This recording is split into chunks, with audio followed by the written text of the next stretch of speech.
wa annahu ta'ala wahidun.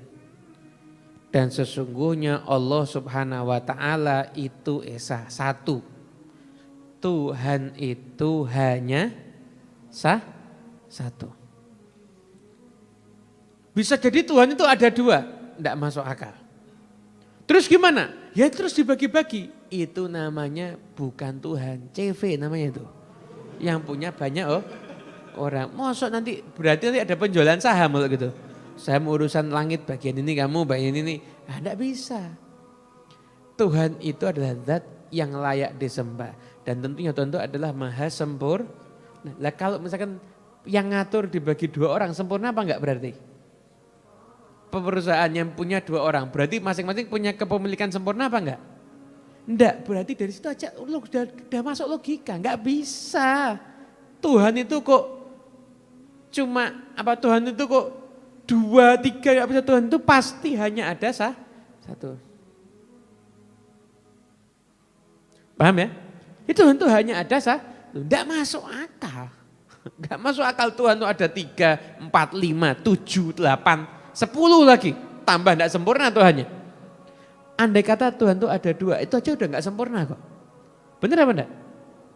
Itu kan bisa diatur, Tuhannya nanti ada yang satu Tuhan bagian pagi, satu Tuhan bagian sore.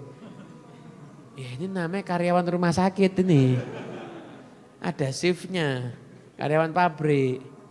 Ya enggak bisa, Tuhan itu maha sempurna. Anda kalau punya Tuhan secara logika enggak sempurna. Ya anda bingung, tidak masuk akal ini ya kan. Tapi Tuhan Anda Allah Subhanahu wa taala itu maha sempurna. Makanya kita puja Pak, subhanallah maha suci Allah. Gitu. Allah itu, Tuhan itu hanya satu. Tuhan itu hanya satu. La syarika lahu. Enggak ada sekutunya, enggak ada Tuhan itu bagi kekuasaan kepada Tuhan yang lain, enggak ada. Wala mitlalahu ataupun yang sama. Tidak ada wala syibhalahu ataupun yang mirip di dalam zatnya dan di dalam sifatnya. Allah SWT berfirman di surat Asy-Syura ayat 11, laisa kamitslihi syai'un wa huwas samiul basir. Tidak ada sesuatu apapun yang seperti Allah. Dan Allah itu adalah maha mendengar dan juga maha melihat. Jadi Allah itu tidak mirip dengan makhluk. Apakah Allah itu duduk di kursi? Apakah Allah itu punya tangan? Apakah Allah itu punya ini dan lain sebagainya? Kan ada tuh yadullah fawqa aydihim dan lain sebagainya di ayat-ayat seperti itu. Itu namanya ayat mutasyabihat. Ayat yang menyerupakan Allah dengan makhluknya namanya ayat mutasyabihat. Gimana pandangan ulama tentang ayat mutasyabihat? Imam Bukhari aja di Sahih Bukhari ditakwil. Juga para ulama lain ditakwil. Yadullah fawqa aydihim, tangan Allah di atas tangan mereka. Maksudnya apa?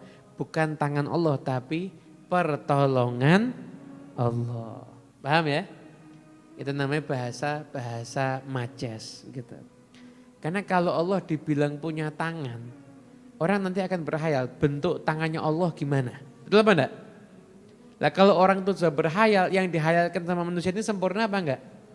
Enggak sempurna. Akhirnya menyebabkan, menisbatkan ketidaksempurnaan kepada Allah Subhanahu wa ta'ala. Alhamdulillah.